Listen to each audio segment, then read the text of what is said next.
Hello, you're watching Records Rebuilds, and today we're going to talk about lining up body panels on the car. So you've probably heard about Tesla and General Motors and panel gaps and how well the panels fit together, and how Tesla's kind of been having some problems with that. Well, it turns out it's a really hard thing to do, especially on a salvage car that's been wrecked. But if you spend the extra time on this, it's really going to make a big difference for your car, because these little things are the things that you'll notice. You know, maybe even other people won't notice them, but you'll always know if the panels are a little bit off.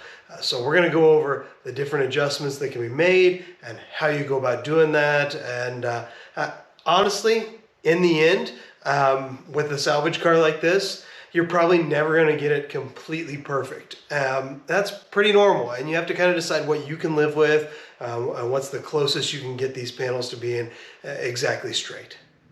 Okay, so we've done a lot of adjusting on the panel gaps already, but you can see this panel needs to be held in just a little more there to get it to where the gap we want. So the other side is pretty much the same way. We've got a million different adjustments here. We've got these ones here, we've got these ones down here, we've got this one right here, we've got this one here, one of the big major adjustments, in there. Hopefully you can see. There's just a little plate here, and as we can move it any way that we want there. And then we pull the hood for you all the way back. We've got these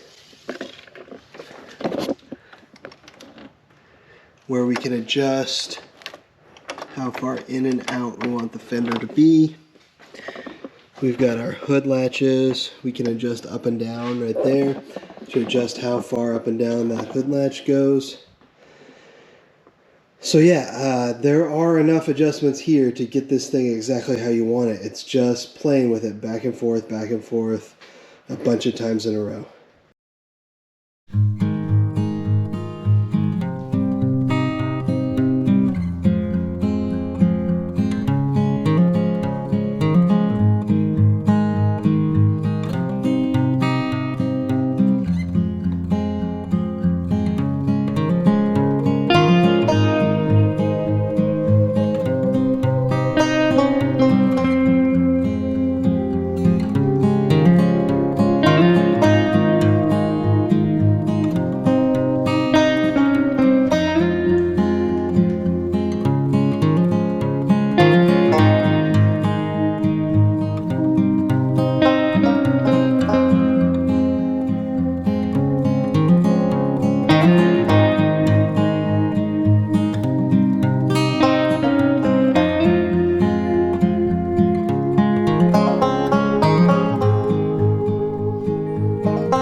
So as you can see there's a lot of room for adjustment in these panels.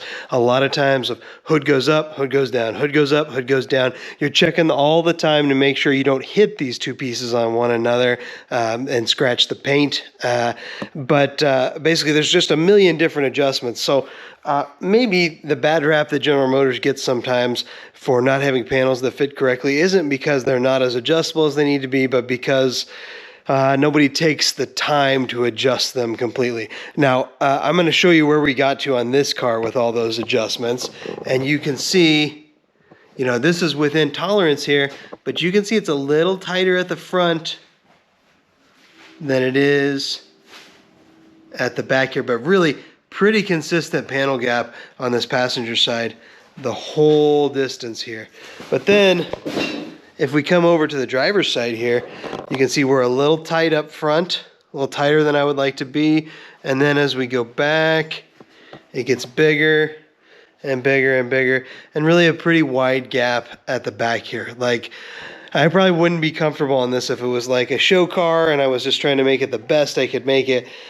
But gosh, I spent probably an hour going back and forth with these different adjustments here, trying to get it just right. And this driver's side just won't line up perfectly, but it's pretty good. And you'll see if you look at it in this orientation, the hood is not more proud than the fender. You know, it really, really does just line up pretty well. And I'm about to say, you know what? That's good enough for me. Okay, so this is just an example here on how, if you really want to, you can keep adjusting this till you get it just about perfect. If you go back on that last video, you can see this edge of the hood was a little bit farther back and it didn't make a nice circle here. So my gaps were a little bit too wide on both sides, and that led me to eventually think, kind of had an epiphany, it was too far back on this side as well, and that led me to realize, hey, the whole hood is too far back. So we slid the hood forward just a little bit, and that gave us much better gaps. You can see we've got a pretty uniform, pretty tight panel gap on the driver's side here. It's just about perfect, right where I want it. But nothing is ever perfect, because this gap is really, really small up here on the front of the passenger side. And you can see how tight that is. And then it gets a little wide. And then it gets more narrow again. Now the problem is, by the time I moved that hood, the bolts underneath this headlight were tight. Everything all the way back is already tightened down. So I should technically start over again at the beginning, get this fender loose, and then move the fender out that way just a tad, and then in the middle here move the fender this way just a tad, but I just couldn't bring myself to do it. You can see from this distance here it looks great, so that was good enough for me. Thanks for watching, everyone. If you're a subscriber, we'll have more C7 Z51 rebuild videos heading your way. Then sometime early in the new year, we'll be rolling into the 1966 Corvette Rebuild project. We'll be breaking in with C8 allocation news whenever we can find it. So stay tuned. Should be an exciting year coming up.